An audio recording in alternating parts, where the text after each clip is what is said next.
Hi guys, ఎలా ఉన్నారు? మరో ఇంట్రెస్టింగ్ వీడియోతో మళ్ళీ మీ ముందుకు వచ్చాను. ఈ వీడియో చివరి వరకు చూసి నచ్చితే ఒక లైక్ వేసుకోండి. ఓకే, ఇక వీడియో స్టార్ట్ చేద్దాం. తనకు లేక తంటాలు పడుతుంటే తొంటికాళ్ళ పిల్లి ఎంట పడిందంట అన్నట్టుంది.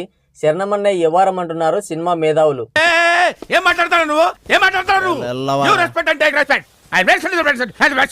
శివాజీ సినిమా తర్వాత శంకరమన్నయ్యలో గుజ్జు అయిపోయిందని ఎప్పుడూ అర్థమైంది. శంకరమన్నయ్యకి పర్ఫెక్ట్ స్క్రీన్ ప్లే, డైలాగ్స్ రాసే సుజాత రంగరాజన్ చనిపోవడంతో శంకర్ అంకుల్ కన్ఫ్యూజన్లో పడిపోయాడు. స్నేహితులు అని అప్పటికే 2 డిజాస్టర్లు ఇచ్చి ఏం చేయాలో అర్థం కాక అప్పుడెప్పుడో 1996లో వచ్చిన భారతీయుడు సినిమాకి సీక్వెల్ ప్లాన్ చేసుకున్నాడు. మరోవైపు శరణమన్నయ్యని గే చేంజర్కి ఒప్పించాడు. అప్పటికే వినయ్ విదేరామ లాంటి డిజాస్టర్తో డీలా పడ్డ శరణమన్నయ్య అడగంగానే ఓకే చెప్పేశాడు. భారతీయుడు 2 విషయంలో అడిగినంత బడ్జెట్ ఇవ్వలేదని లైకా ప్రొడక్షన్స్ వాళ్ళతో పీకులాడి శరణమన్నయ్యతో గే చేంజర్ మొదలుపెట్టాడు శంకరమంకుల్. దొరికేరా బలేగ ఛాన్స్, జుంచక జుంచక జుమ్ అని పాట పాడుకుంటూ శరణమన్నయ్య షూటింగ్ కూడా వెళ్ళాడు. ఖతం, by by, Tata, good bye, Gaya. ఈ లోపల కమల్ తాతయ్య తీసిన విక్రమ్ సినిమా పెద్ద హిట్ అయింది.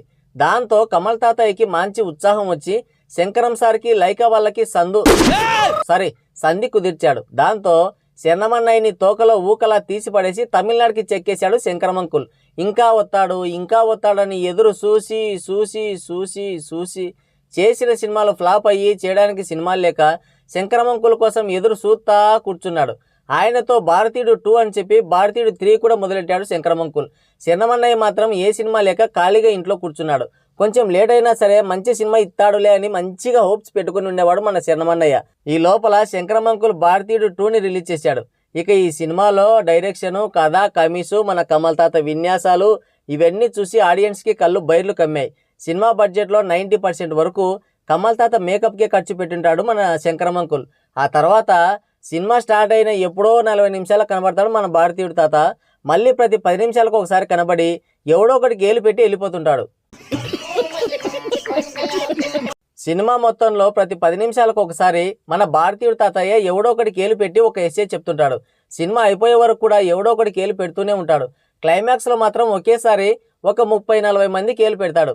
ఈ మాత్రం దానికి అన్ని కోట్లు ఖర్చు పెట్టి ఒక క్లాసికల్ మూవీని చెడగొట్టాలా? మమ్మల్ని అడిగితే ఊరికేనే ఏలు పెట్టేవాళ్ళం కదా శంకరమంకుల్ అంటున్నారు సినిమా మేధావులు. సరే, ఎవడికి ఏలు పెడితే ఏముందిలే అనుకుంటే ఈ భారతీయుడు తాతయ్య అటు తిరిగి ఇటు తిరిగి మన శరణమన్నయ్యకి ఏలు పెట్టాడు. ఎవడన్నా డైరెక్టర్ ఫ్లాప్ సినిమా తీస్తే నెక్స్ట్ సినిమా హీరో ఫ్యాన్స్ ఈసారి కసితో సినిమా తీయాలన్నాని గోల చేసేవాళ్ళు.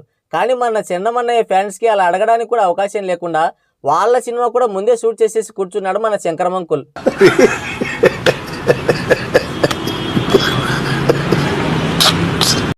అసలే చేసిన సినిమాలు అటర్ ఫ్లాప్ అయి చేతిలో సినిమాలు లేక గే చేంజర్ మీద ఎన్నో నమ్మకాలు పెట్టుకొని ఆ సినిమా కూడా యుగయుగాల నుంచి పూర్తి కాక సినిమా పైన హైప్ లేక అల్లాడిపోతున్నాడు మన శరణమన్నయ్య. పోనీ సినిమా రిలీజ్ అయిన తర్వాత అయినా శరణమన్నయ్య ఇమేజ్ పనిచేయకపోయినా కనీసం శంకరమంకుల్ డైరెక్టర్ కాబట్టి ఆయన పేరు మీద సినిమా బాగా ఆడుతుందిలే అని శరణమన్నయ్య ఫ్యాన్స్ కొండంత ఆశలు పెట్టుకొని కూకున్నారు.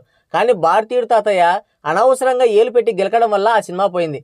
ఆ ఎఫెక్టు శరణమన్నయ్య గే చేంజర్ పైన పడింది. దాంతో మూలిగే నక్క పైన తాటిపండు పడ్డట్టయింది. ఇదంతా దగ్గరుండి గుడ్లప్పగించి చూసిన సినిమా మేధావులు ఇక ఈ సినిమాని మంచు వితనన్నయ్య కాపాడాలని ఆర్తనాదాలు చేస్తున్నారు. మరి శరణమన్నయ్య గే చేంజర్ పైన మీ అభిప్రాయం ఏంటో కింద కామెంట్ సెక్షన్లో కామెంట్ చేయండి. సో గాయ్స్, ఇది వీడియో. ఈ వీడియో చివరి వరకు చూసి నచ్చితే ఒక లైక్ వేసుకోండి. మరో ఇంట్రెస్టింగ్ వీడియోతో మళ్ళీ కలుద్దాం. Thank you, take care, bye bye.